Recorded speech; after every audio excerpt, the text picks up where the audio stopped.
This week in censorship, most Americans finally learned that the big Hollywood studios change parts of the scripts and entire plot lines of what will become blockbuster movies so that they don't offend the communists, so that they can have distribution in China and make a bunch of extra money. Equally, if not more disappointing, we learned that NBA players who are among the wokest of all professional athletes, who up until now never heard of a social justice cause that they didn't love to support, until that cause was democracy in Hong Kong, when their communist Chinese overlords told them to shut up about it. But that's just the tip of the iceberg. After the communist Chinese government-run newspaper, The People's Daily, complained about a video game in the Apple App Store and an app that the protesters were using to coordinate their protests in Hong Kong, Apple also caved to the commies and pulled them from the App Store. Also, an American company called Blizzard Entertainment, which apparently puts on video game tournaments,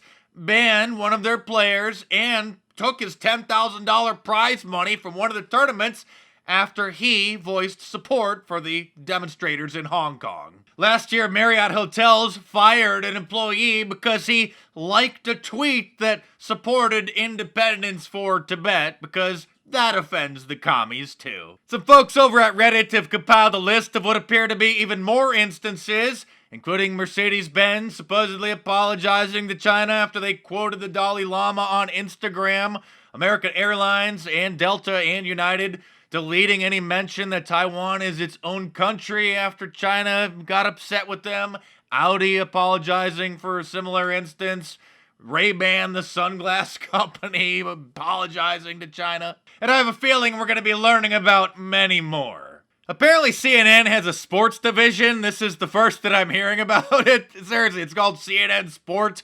And one of their reporters asked Houston Rockets star James Harden at a press conference if he will refrain from talking about all politics now, since he's been made a fool of, since he's a big social justice warrior for all kinds of causes, except for democracy in Hong Kong. Hi, Christina McFarlane, CNN. The NBA has always been a league that prides itself on its player and its coaches being able to speak out openly about political and societal affairs. I just wonder, after the events of this week and the fallout we've seen, whether you would both feel differently about speaking out in that way in future. Excuse me, we're taking the basketball questions only. It's a legitimate question. This is an event that's happened this week during the NBA. It's been answered. We're taking basketball. This particular question has not been answered. James. Any other questions? Gentleman in front. Look at that coward. He wouldn't even respond, and they tried to cut her off as soon as she started asking about it. This may be a bigger problem for the NBA than Colin Kaepernick and the other players kneeling for the national anthem was for the NFL.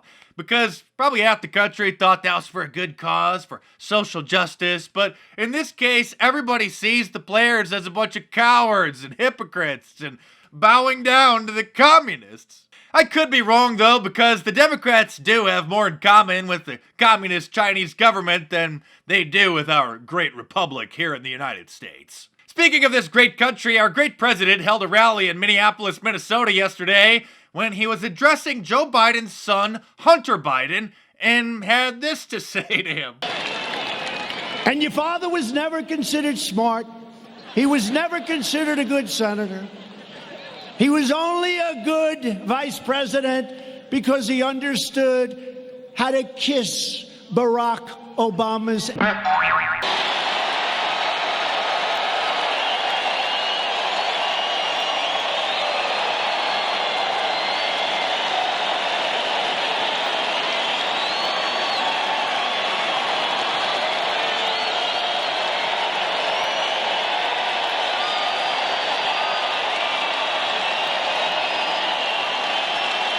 It's very refreshing to finally have a president who speaks like a normal person instead of a politician. But I'm sure the Democrats are going to add this to their articles of impeachment. Even though the news is probably the most nauseating it's ever been, we have to be more visible and vocal than ever before in our support for the president to show that we're not backing down. So I've released my new limited edition Trump 2020 Gold, which is only available until Sunday. So you got to get your orders in now at markdice.com or click the link in the description below because it uses a special gold foil reflective paint. So I have to get all the orders in, and then I'll know how many to print up, and then they'll be printed up and shipped out. And the pictures don't even do it any justice. Wait until you get one. It's so much better once you see it in person. So get your orders in now at markdice.com or click the link in the description below.